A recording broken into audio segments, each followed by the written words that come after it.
Parang bading ah. Ligo na yung bebe namin ah. Masyadong maluwag yung kanyang tali na. Ligo na yan ah. 2 beses mo sabunin. 2 beses mo sabunin, sabi ko.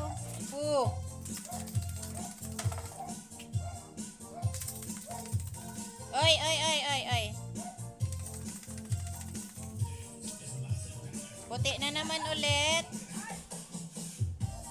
Sigipan mo ano yung ano niya tali. Wag, sasakal siya. Hindi naman. Isang ano lang, adjust.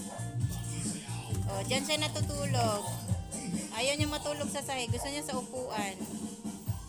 Isang adjust lang. Ganyan ang aming alaga. Yan yung napakabait ng mga alaga namin. Never kaming nakagat. Pero pag sa ibang tao, pag may napasok sa gate, wala. Tilatahulan talaga nila, sinusunggaban nila pag may ibang tao. Yan, itong alaga. Nag-iisa na lang yung alaga ko. Yung anak niya, 7 peraso na ubos, kamatay, na parbo. Ay, isa na lang pala na iwan.